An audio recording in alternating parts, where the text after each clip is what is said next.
Selamat datang di podcast UTDI.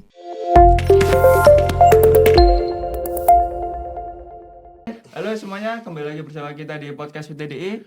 Dalam episode kali ini kita ada tamu lagi, yaitu tamu dari alumni UTDI atau alumni Akakom dulunya, dan beliau adalah sepuh saya, maksudnya dalam hal senior di IT itu kita panggil kalau senior itu bukan senior tapi kayak sepuh untuk di IT. Nah, kita perkenalkan dulu Bapak Cusco yang terhormat. Oke, Terima salam kenal kasih Bapak. ya, terima kasih sudah Oke. mengundang. Sebelumnya ini Pak, saya pengen berkenalan dulu nih karena kan ya saya tetap riset ya, ada tim saya juga yang riset, tapi saya pengen berkenalan langsung dengan Pak Cisco. Itu sebenarnya Bapak ini namanya Pak Cisco beneran atau itu dari sponsor sebelah jaringan tuh? Router ya. Dari router. Soalnya pas awal-awal ya Pak, pas saya ngeliat tuh kok emailnya Cisco Jogja, ini dari router atau emang gimana gitu. Nah itu gimana Pak? Jadi dari kecil memang saya dipanggil Cisco. Panjangnya kan Francisco. Iya.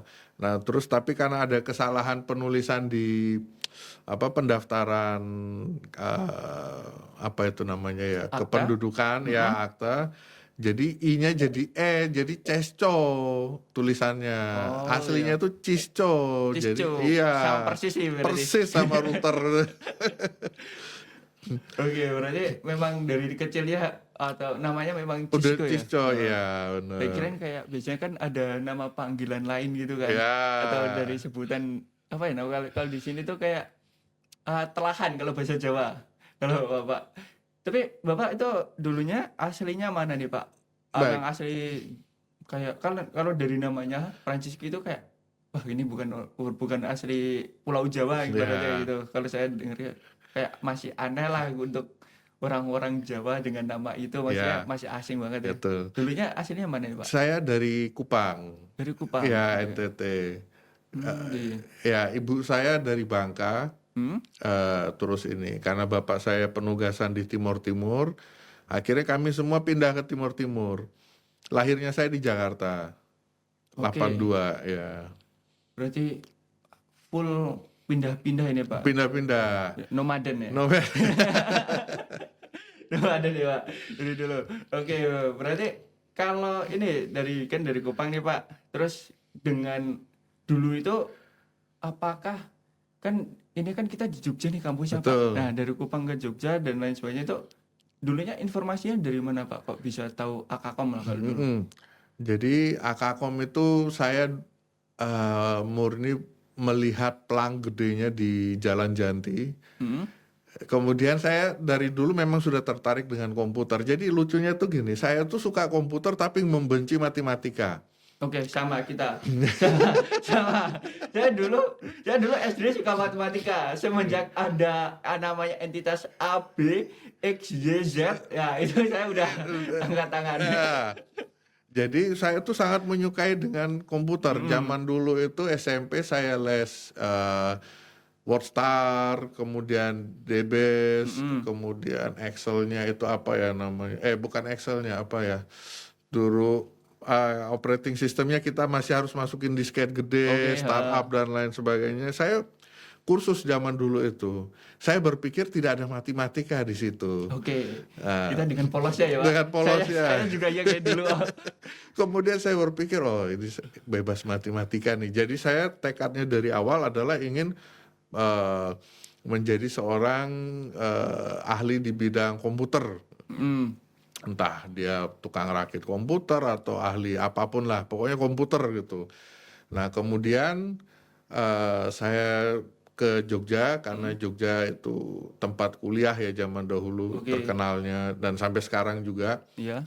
Kemudian saya ngelihat pelangnya. Oke, berarti itu pas udah lulus SMA ketika nyari perkuliahan. Betul. Memang bukan kayak wah aku lagi main nih. Tidak. Lalalala gitu. Memang mau cari tempat buat kuliah. Kemudian saya daftar di Akakom, waktu itu ketemunya saya lupa ya, itu udah lama. Kemudian ini saya D3 dulu. Oke. D3. Nah, ini agak panjang D3-nya karena lepas dari orang tua, saya seperti liar gitu. Oke, ibaratnya kayak seperti burung yang keluar dari sangkar ya. Bebas terbang kemana, nggak harus pulang ke rumah. Wah, kok jadi kayak gini akhirnya.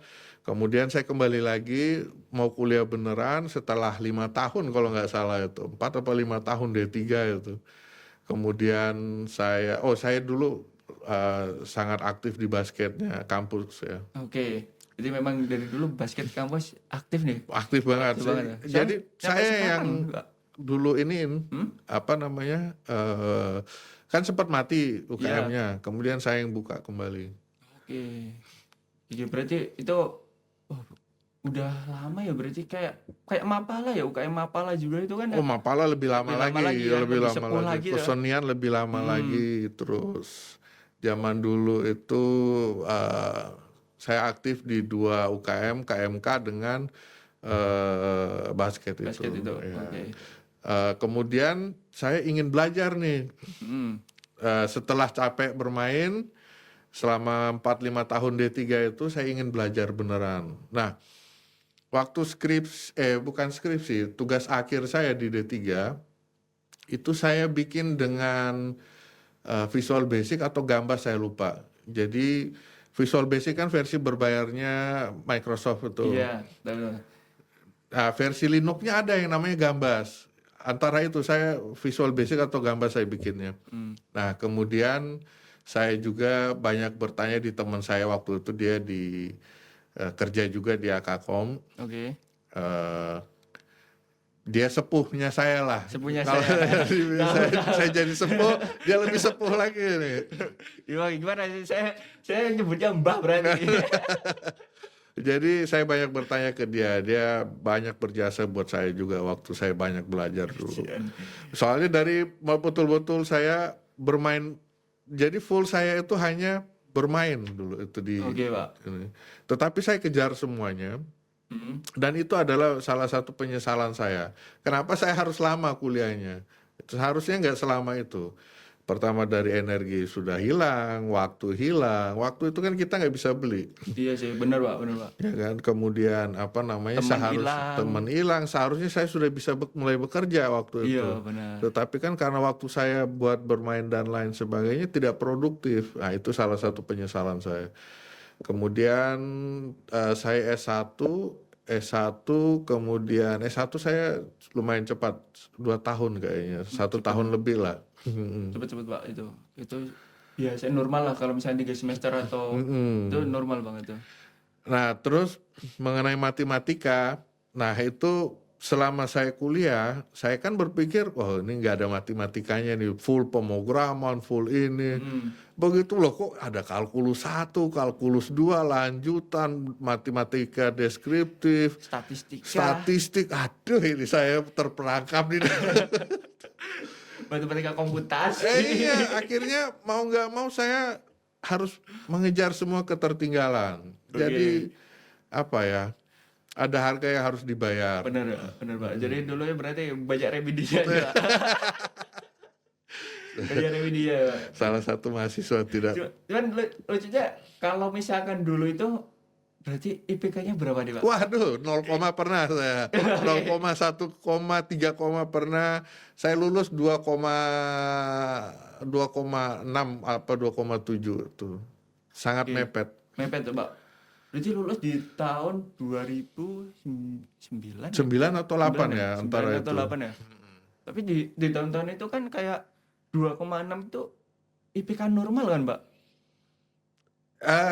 Maksudnya dalam artian ini ya, dalam artian universal ya. Katanya soalnya saya kayak dengar-dengar ya kalau misalkan di tahun-tahun itu tuh IPK 3 apalagi teknik ya, misalkan ya. Di fakultas teknik IPK 3 itu kayak sesuatu hal yang wah, di atas kumlot lah ibaratnya. Jadi orang IT IT itu adalah jurusan yang banyak orang sudah masuk dan terperangkap. Oke. Dalam arti gini, masuk begitu dijalani kok saya nggak suka. Akhirnya saya terpaksa menjalani. Banyak sekali terjadi seperti itu. Nah, zaman dahulu itu belum ada AI, belum ada apapun. Dan browser waktu itu masih Netscape. Netscape, saya nggak pakai lagi. Itu Saya udah pernah- nggak ada kayaknya sekarang. Saya Ya. pertama kali pakai paling Opera, terus Chrome sama Ya. Mozilla. Ya itu udah Mozilla. modern. Itu udah waktu modern itu berarti. Itu berarti aku udah pakai itu modern itu. ya, Sama ini, kalau sekarang Edge, Internet Explorer kalau ya. dulu ya namanya. Kalau Kalau punya Windows ya. betul punya Microsoft. Nah, hanya karena semua itu banyak keterbatasan, tidak seperti saat ini yang sudah ada AI, chatbox yang kita bisa tanyakan apapun Yes. dan kita bisa cheat atau Iya ya benar. Terus sekarang AI-nya cuma nggak di browser lagi, di Di VS HP. Code juga ada AI. Jadi memang semua sangat dimudahkan saat ini ya. Jadi berbeda dengan kami zaman dahulu di mana kami harus berjuang. Full manual. Full manual berjuang. Kita dengan buku cetak itu masih sangat dekat zaman dulu. Oke. Jadi saya dengan teman-teman saya waktu itu masih sempat melakukan metode ganti barcode harga buku di Gramedia. Tahu nggak? Oh iya, tahu. Jadi kan kami dulu bukan Akakom itu zaman dahulu bukan kampusnya orang yang ini high level ya. Kita katakan bisa high level Ya, lah. ada beberapa high level, ada gini. Dan waktu itu saya termasuk yang bukan high level. Jadi kami ke Gramedia itu saya diajarin teman saya. Jadi dia ngambil buku yang dia butuhkan. Iya. Zaman dulu kan buku-buku tuh mahal tuh. Yes. Jadi dia ambil buku murah, barcode-nya dipindahin ke buku mahal. Oh, Oke. Kemudian Nice. barcode-nya buku mahal Hah? dipindahin ke buku murah itu. Nah, jadi buku itu menjadi murah. Nah, trik berikutnya adalah pastikan kasirnya dalam keadaan kredit atau sibuk. Iya. Dia tidak fokus. Tapi itu sudah tidak mungkin dilakukan sekarang dan itu jangan dilakukan. Iya sih, Itu benar ya. tidak baik. Benar sih. Kalau dulu kan soalnya kan dulu barcode itu walaupun ada barcode ya Pak, tapi kayaknya nggak di scan kan kalau dulu tuh, atau udah di scan? Di scan, Udah di-scan. tapi dia nggak baca. Dia nggak Oh, jadi teliti. kayak cuman scan tik gitu terus Cuma nominalnya ngeliat, gitu. ya nominalnya yang dia fokusin. Oke. Karena kalau sekarang kan kayak kalau apapun yang di scan itu kan bukan cuman harga yang paling gede ya, kayak tampilannya kayak detail bukunya itu juga Gitu. agak judul bukunya minimal lah, itu gede juga kan. Betul. Jadi kayak kebacanya lebih gampang kan. Tapi kalau dulu mungkin dari harganya doang ya yang gede ya, Iya. gitu ya. Orang fokusnya karena kan dia dituntut tidak boleh salah harga. Jadi kalau salah harga dia harus nombok. Jadi makanya dia fokusnya di harga. Iya. Harganya benar-benar. sekian. Apalagi kita membawa beberapa buku gitu. Oh, apalagi pas ya itu ibaratnya cuman ya 2 orang yang ngantri tapi bukunya buku 10 orang. Tuh. Jadi itu trik-triknya zaman dulu, tapi itu tidak boleh dilakukan. Itu jangan dilakukan ya. Jangan dilakukan. Awas kena denda. Ya, kalau sekarang karena dengan adanya kayak digitalisasi ataupun semuanya dengan scan, walaupun dulu udah scan tapi sekarang scannya itu udah terlalu wah banget kan Pak. Jadinya ya semuanya kecurangan bakalan kena juga kan, bakalan itu juga. Nah, tapi tadinya menarik ini loh Pak. Kayak dulunya itu kan sering main nih. Dan banyak juga kayak misalkan kayak teman-teman saya dan saya juga merasakan itu kita di IT tapi kita sering main. Nah, jadinya kayak oke lah, kita tahu nih dengan adanya AI jenis gini, ya udahlah yang penting logikanya kita tahu lah. Itu sintak nggak usah diapalin nggak apa-apa gitu kan. Cuman kalau dulu cara Pak Cisco itu kalau misalkan dulu kan juga main-main nih, terus mengejarnya untuk memahami kayak pemrograman itu gimana Pak? Selain dari misalkan dari buku ya, misalkan kita butuh misalkan kayak menghitung harga buat crit gitu kan, fungsi crit itu kan, terus kita kan buka buku yang crit itu. Nah, kalau dulu atau ada tips nggak Pak kalau misalkan supaya kita lebih paham dulu aja gitu, walaupun kita nggak paham sintak tapi kita paham dulu untuk logika dalam penulisannya. Kalau saya dulu gini, saya sampai sekarang tidak bisa menghafal sintak ya. Iya. Nah, Karena itu susah banyak banget ya. sekali. Karena menurut saya nggak perlu dihafal juga. Oke. Tetapi kita harus memahami artinya itu apa. Jadi caranya saya zaman dahulu, kalau zaman sekarang jelas berbeda. Kita sama mungkin polanya. Tapi kalau zaman dahulu, apa yang ada di buku, saya tulis kembali sintak-sintak itu. Oke, Functionnya. berarti tetap ngoding di kertas ya? Ya, jadi zaman dahulu di tiket.com saya pernah di interview coding di kertas, Oke. pakai bolpen tuh. Jadi mereka suruh tuliskan sintak gitu, walaupun nggak hafal setidaknya flow-nya yang mereka cari. Oke. Nah, jadi di pemrograman itu yang paling penting adalah logiknya. Kita memahami flow-nya, logik itu. Nah, kemudian kalau sama saya dulu belajar pemrograman kayak zaman dulu kan ada COBOL, Bu Susi, kemudian Pascal. Pascal itu siapa ya dulu itu Bu saya lupa deh. Kemudian Biasanya kalau yang lupa itu matkul-matkul yang rajin deh. Kalau yang bolosan pasti nggak, Iya. pasti ingat ya. Kemudian ini apalagi ya? Pak Abdul Qadir. Abdul berarti Qadir dulu ada. Sebelum akhirnya beliau memutuskan untuk berkarya di tempat lain. Episode kemarin juga beliau kesini. Oh ya? Saya juga yang nge-hostin. Oh ya? Oh. Ada Pak Abdul Qadir. Beliau terkenal dengan buku-bukunya. Ada berapa ya? Ada hampir 200 ya. Betul. Mungkin yang bulan ini 200. Jadi kalau saya dari buku-buku yang dihasilkan seperti nama-nama Pak Abdul Qadir itu, kemudian saya kutik ulang, kemudian saya rupanya jadinya begini. Dan juga kadang buku itu tidak 100% tidak error. Oke. Terkadang ada error. Nah di situ mungkin mereka sengaja supaya kita belajar. Oh ini errornya di sini. Nah jadi kadang kita belajar untuk membaca error juga. Error ini kenapa? Gitu.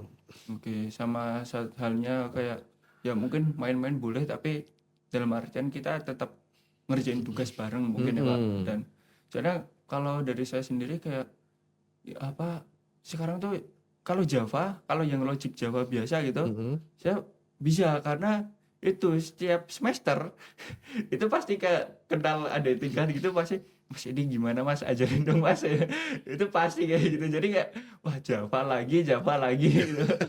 Tapi kalau yang lain kayak misalkan kayak PHP gitu kayak Laravel itu karena ya jarang yang nanya gitu jadi dan saya juga pas itu cuman ngerjain pada saat kuliah cuman kuliah aja ya jadi ngoding itu cuman ngerjain tugas gitu doang jadinya kayak wah tapi kok sekarang kayak sayang banget gitu. Betul.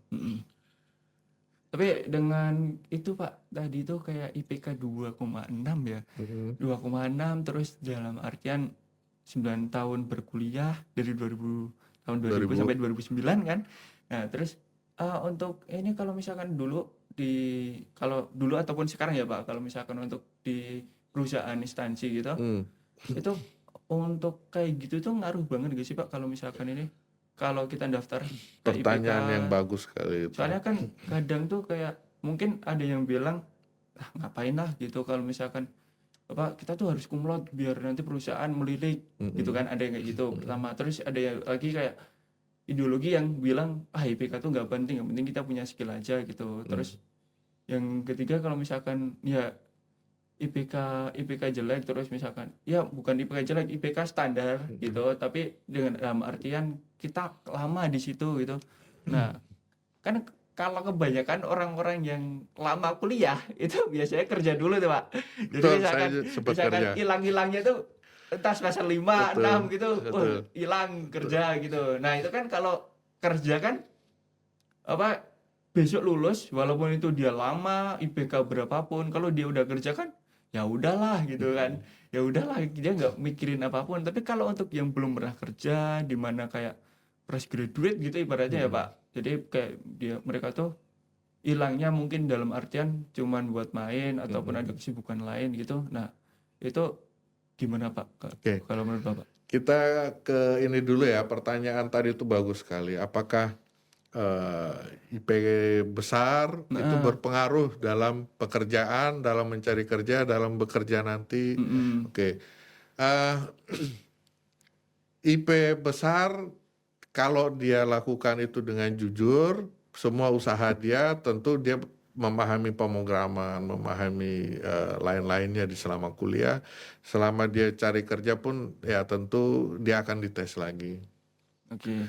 Kemudian orang yang tidak memiliki IP tinggi, apakah dia tidak punya kesempatan untuk melamar? Tentu tidak. Karena di dunia IT, selama pemahaman saya, mereka tidak banyak bertanya ijazah kamu. Yang mereka tanya, apakah kamu bisa memecahkan persoalan ini.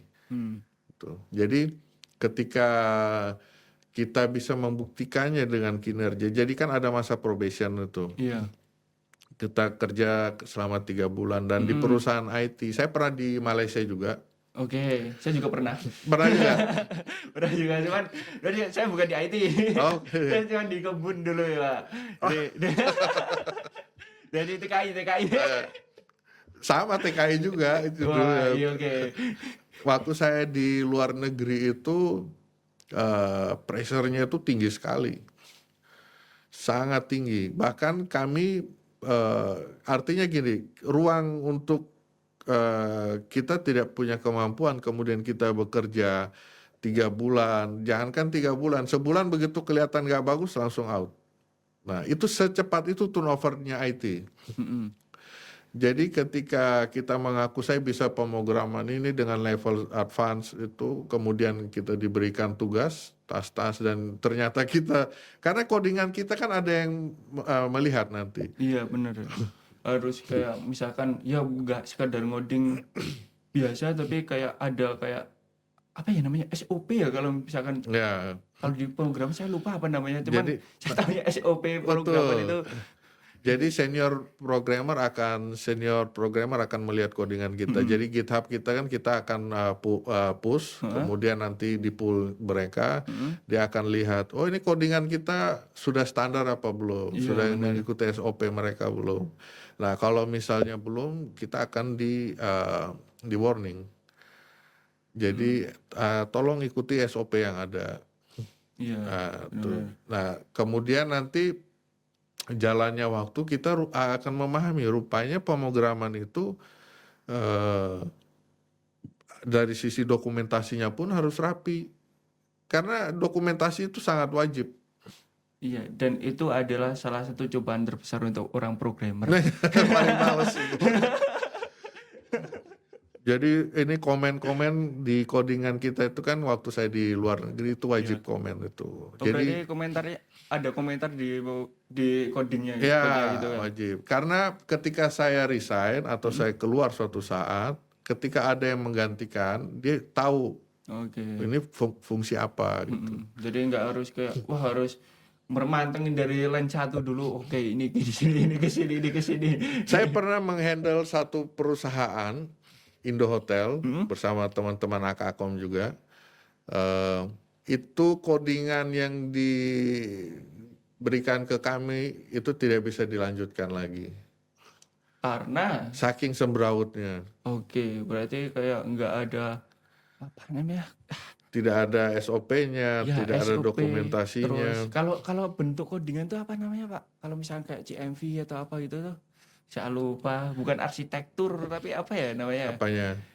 Ah, CMV, MVP, Model View Controller, lebih MVC. ke gimana dia kayak, jadi misalkan nih ada satu, jadi itu tuh misalkan saya buat website gitu kan Pak. Nah misalnya buat website dari navigasi, kayak navigasi body terus kayak header dan lain sebagainya, itu kan biasanya kalau untuk instansi gede itu kan dipisah semua kan Pak. Nanti Betul. tinggal di call aja kan. Nah Iya. kayak pemisahan kayak gitu tuh apa ya namanya, saya lupa.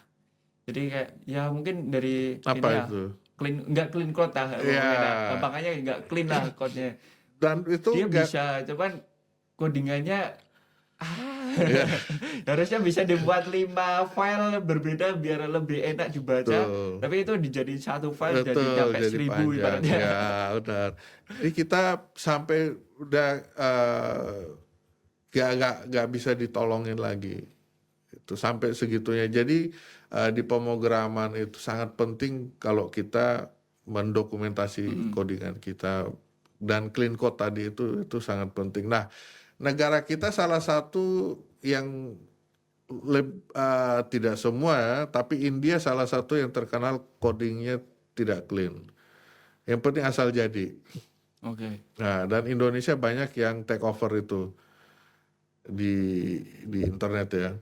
Nah, India terkenal yang kurang bagus lah. Asal jadi dia. Asal jadi aja. Ya betul, asal jadi tes. Oke, nggak deadline.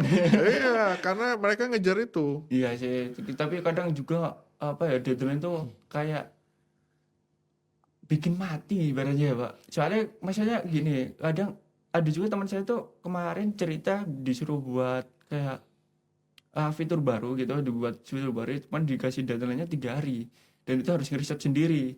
Jadi nggak ada misalkan ada orang tim risetnya atau apa gitu nanti pakai ini, ada yang dokumentasi awalnya tiketnya kayak gini gitu kan. Terus dia oke lah pakai tiket ini berarti kan udah ada sistem rekrutmennya nih Pak.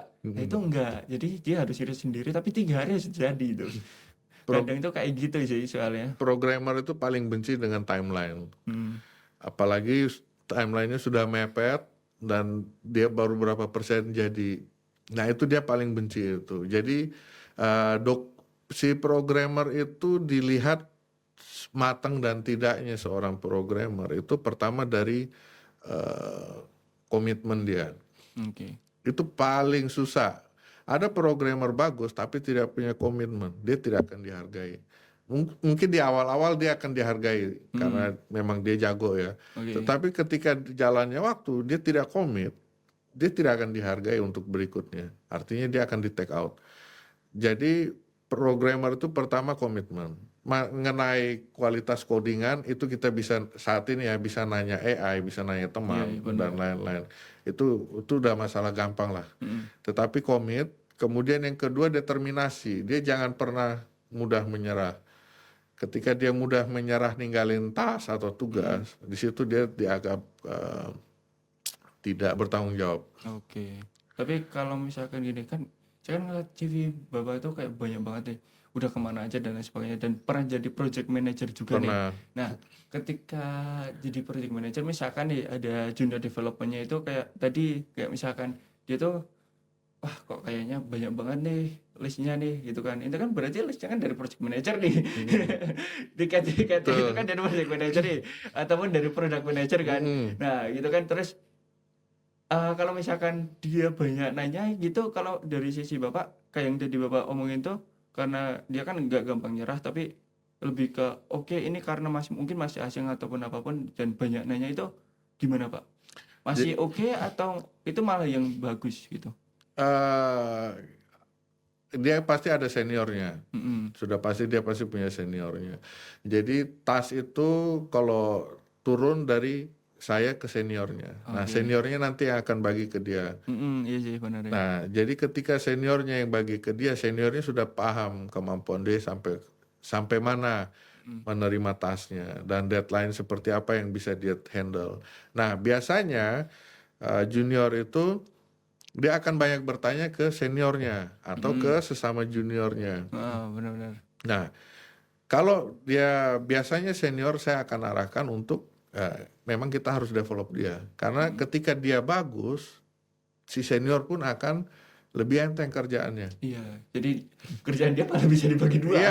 Iya, hanya jeleknya itu adalah ketika dia bagus, dia akan resign. Nah, itu yang akhirnya orang jadi serba salah. Sebagai tim leader pun saya bingung kadang. Karena untuk area Jogja, segampang itu kita mencari programmer baru. Segampang itu juga kita kehilangan programmer. Jadi di Jogja itu, ini buat teman-teman Jogja ya. Oke, gimana? Ada apa nih? Spill-spillan apa nih bagus sih? Artinya gini, banyak investor luar yang mengeluhkan untuk developer Jogja itu mereka mudah sekali ngambek dan resign. Oke, jadi kayak mudah sekali jadi kutu loncat. Iya, benar. Kasarannya ya. Benar, dan saya pernah mengalami itu. Saya pernah jadi kutu loncat. Teman-teman saya kutu loncat hingga hari ini pun masih banyak. Nah, tapi kalau kita mengambil seseorang yang sudah dari Jakarta, dari luar negeri, dia itu udah matang secara ego. ketika dia kembali ke Jogja itu dia ingin menikmati slow living ya. dia nggak mau kejar deadline tuh dan dikejar-kejar lalu lintas Jakarta lain sebagainya. Akhirnya dia kembali ke Jogja. Nah, mereka itulah yang dijadikan senior oleh tim IT, tim IT yang ada di sini ya. di Jogja. Nah, saran saya buat adik-adik di sini adalah ketika dirimu masih menjadi junior, pelajari sebanyak mungkin dari dia. Kalau bisa minimal 2 tahun dulu di situ. Oke. Kemudian setelah itu seniormu pasti akan menyarankan dirimu masuk ke perusahaan lebih tinggi, lebih baik lagi. Dan dia pasti akan mendorong. Nah, tapi sebelum itu sebaiknya 2 tahun dulu. Oke. Jadi ibaratnya kita keluar tuh nggak cuman keluar terus dapat gaji, tapi kita keluar tuh nanti kita dapat suatu hal yang punya ibaratnya kayak punya sangu lah. Benar. Saya pengen pakai bahasa Jawa tapi ini takut para pemirsa ini nggak tahu. Jadi nanti ada seperti itu kalau saya pakai bahasa Jawa ya. Jadi ibaratnya kita keluar tuh harus kita punya sangu dulu lah. Daripada nanti malah kita keluar dan nanti jadi pengangguran karena ya dengan adanya banyaknya banget ada programmer yang ada di sini ya. Soalnya saya juga kan ngikut di ini ya Pak, grup Facebook ingin jadi programmer handal tapi enggan ngoding. Tahu nggak Pak? Saya baru dengar. Ada itu Pak, ada di grup Facebook. Oh masih pakai Facebook? Udah nggak? Astagfirullah. Udah jadi anak-anak skena ya. Soalnya gini Pak, anak-anak Gen Z mungkin ya, saya bilang kayak anak-anak Gen Z itu yang saya survei itu banyak banget yang udah nggak pakai Facebook dan mereka kayak buat apa sih Mas Facebook gitu, kecuali yang laki-laki yang sering COD-an. Dengan ada marketplace yang segede itu banyak itu sekarang. Tapi tetap kayak COD nomor 1, COD ada di Facebook. Kalau saya Facebook kebetulan udah nggak lagi. Tapi dulu pernah main juga Pak, pasti ya. Dari Friendster malah. Friendster, lebih sebelum lagi deh. Nah, jadi Pak, tapi dulu ya kalau misalkan dari Bapak sendiri, ketika kita punya kan udah berarti dari 2019 ke 2026, berarti ada di 17 tahunan lah di industri. Nah, kalau misalkan kita udah di industri nih, kayak Bapak udah lama di sana, terus udah nyaman, terus kayak oke lah, ibaratnya udah jadi mantu idaman. Karena dengan pendapatan yang tetap gitu kan Pak. Maksudnya kayak misalkan dari segi saya yang dan teman-teman saya yang masih muda itu kan kayak wah udah kerja berarti udah financial freedom gitu kan. Secara pandangan kita, tapi secara yang merasakan tidak tahu. Nah, apakah kalau misalkan kita masuk ke misalkan saya lulusan S1 terus udah dikerja terus lanjut kuliah S2 itu biasanya itu penting nggak sih Pak kalau misalkan lanjut untuk S2, S3 gitu ya? Karena kan tadi kalau misalkan di industri itu kan katanya ijazah itu kayak masih di nomor 2 kan ya. Nah gitu, yang penting masih ada skill, komitmen gitu. Nah kalau untuk lanjut ke jenjang yang lebih tinggi misalnya S2 ataupun yang mungkin dari D3 terus ke S1 gitu, itu seberapa penting sih Pak kalau misalkan di industri sekarang ini Pak? Kalau saya saat ini di dunia tambang ya, di pertambangan itu ketika kita ingin mengolek atau mendapatkan ilmu-ilmu baru, misalnya jadi IT itu kan sangat luas sekali, IT di dunia hukum ada, IT di pertambangan ada, IT di lain-lain ada. Jadi IT di pertambangan ini sebenarnya hal baru juga buat saya. Jadi saya ingin kalau saya ambil S2 ya, tentu saya akan menunjang saya sekitar berapa tahun yang lalu itu saya sebagai seorang manajer IT ya. Oke. Manajer IT itu bukan masalah teknikalnya, tetapi bagaimana ngelit satu tim itu. Kemudian bagaimana kita berhubungan dengan perusahaan lain, bagaimana kita saat ini saya mengelola juga kawasan industri. Kalau kita mengenal Morowali yang lagi heboh di TV lain-lain, kami juga akan punya kawasan industri sendiri dan itu saya kolaborasinya dengan Motorola yang handle komunikasi kami, dengan Telkom yang nanti akan memasok Jaringannya. jaringan FO-nya dan lain-lain, dengan LTA juga vendornya, kemudian dengan software house yang sudah menghasilkan ERP yang bagus, tapi kan ERP itu juga butuh support setiap hari ya. Iya, benar. Nah, saya merasa saya masih kurang di sisi manajerialnya saya. Karena ini saya mungkin baru dari 2015 saya masuk di dunia manajerial. Jadi saya ingin perdalam itu, sisi manajemennya. Oke, baik. Saya nangkep. Jadi kalau hal teknisnya mungkin saya sudah lewati itu. Oke, udah. Wah, merem lah. Oke, sebenarnya sebelum aja dulu kita boleh minum dulu, Pak. Ya. Saya sampai lupa. Saya kalau terlalu banyak ngobrol Semangat gini, ya. terlalu semangat. Wah, sulit, Pak. Monggo, Pak. Enggak. Berarti kata dalam nongkrong gitu, minuman saya yang paling lama untuk ini, Pak. Untuk habisnya. Air Paling putih. terakhir.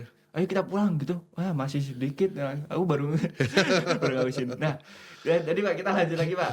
Sama minum-minum juga. Nah, kalau misalkan berarti itu kalau kita kuliah itu kita harus kayak mungkin lebih bagusnya kita tahu dulu kita kuliah mau ngapain dulu ya, Pak.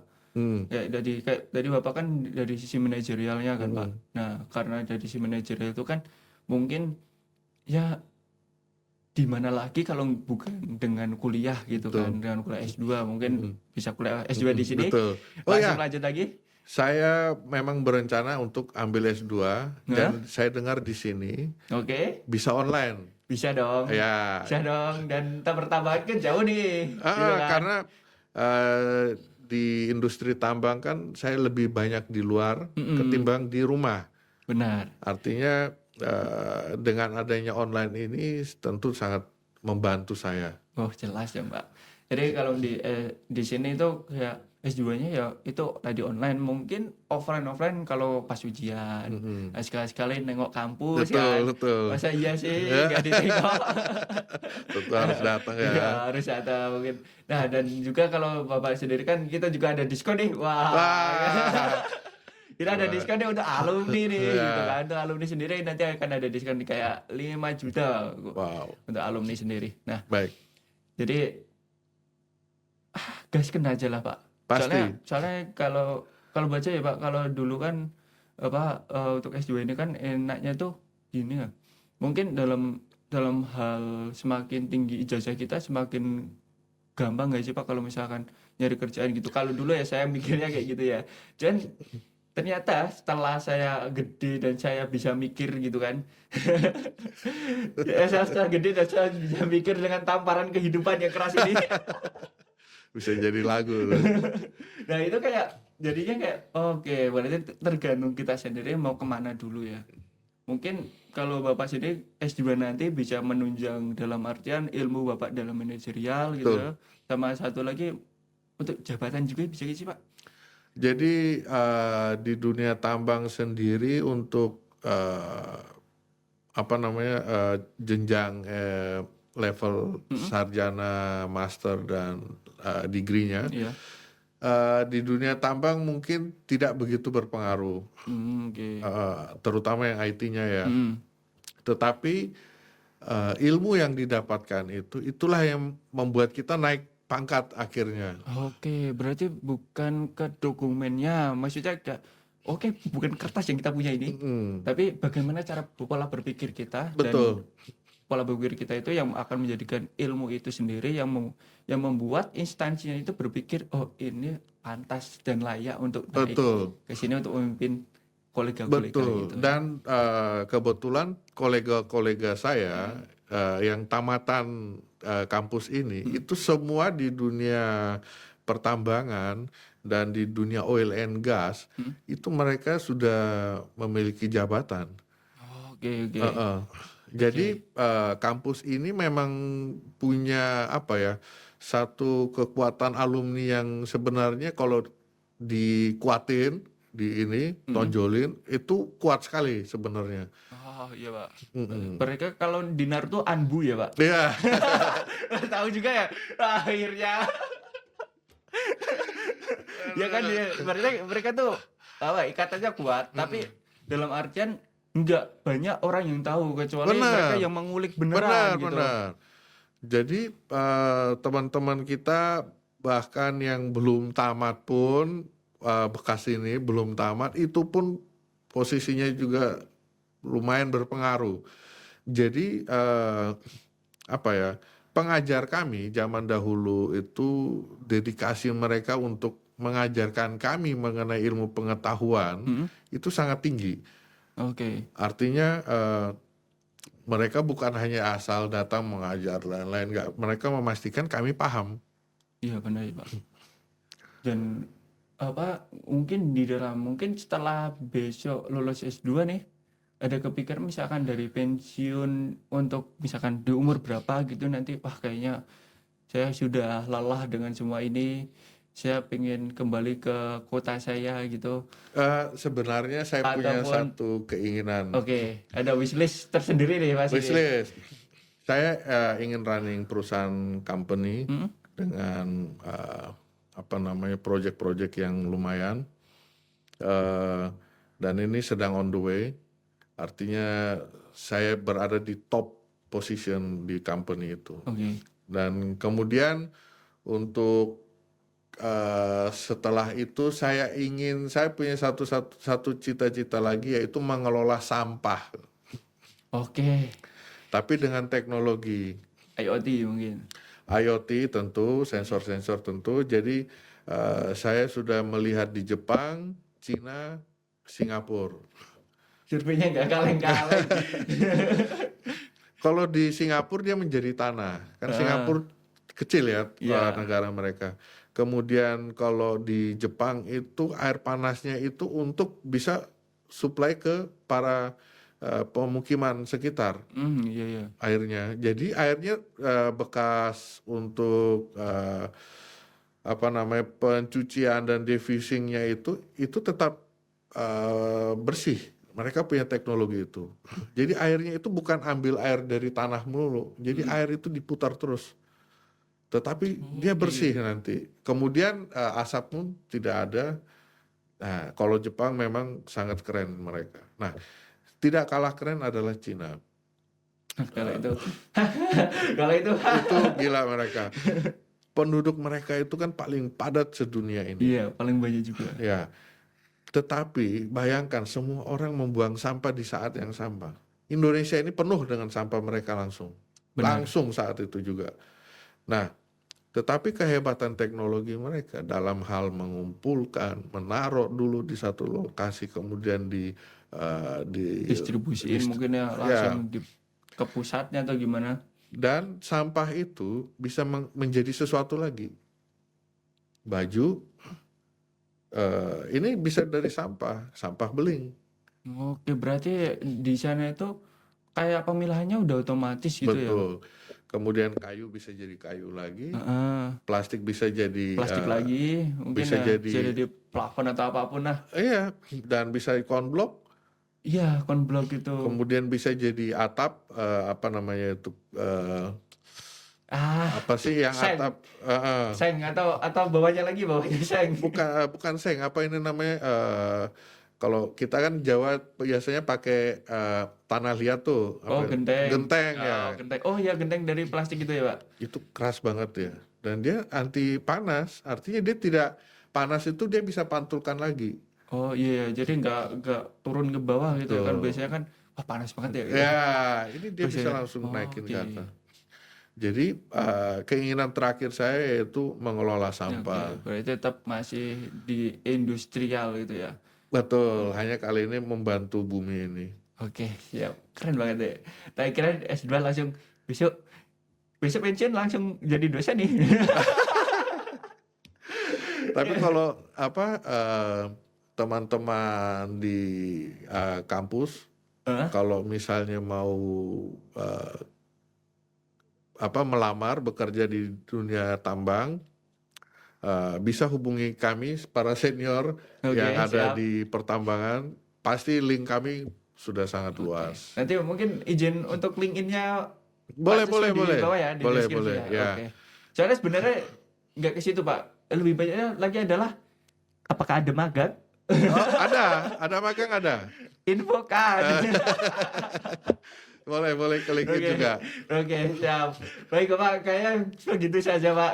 Karena kayak udah lama banget ini kita ngobrol, tapi sebenarnya coba Pak, ini nggak berasa Pak, karena jujur aja saya riset itu nggak banyak. Saya cuma ngetik nama Bapak, terus ngetik lihat LinkedIn, terus lihat oh oke, itu terus dialah saya dapat CV gitu kan, terus saya lihat hobi itu ada mancing dan lain sebagainya.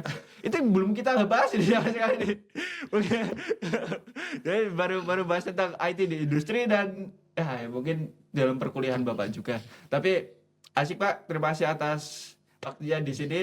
Terima Mungkin kalau Bapak berarti ini sekarang stay di mana Pak? Saya Muntilan. Oke, stay di Mundilan. Ya. Nah, mungkin kalau misalkan masih di Mundilan atau masih ada waktu main-main ke sini lagi, Pasti. gitu ya Pak, kita lanjut ke part 2-nya loh. Boleh? Oke, boleh. kita belum bahas magang, Banyak belum bahas banget. gimana cara banget. daftar dan lain sebagainya, Ya. dan gimana cara untuk biar nggak stres di dunia IT ini. Ya, betul. Oke, terima kasih Bapak, terima kasih semuanya yang telah melihat di episode kali ini. Mungkin itu dulu, kita voting aja teman-teman di bawah ataupun di komen. Silakan kalau misalnya pengen lanjut part 2 silakan voting aja. Oke, terima kasih dan bye-bye. Bye.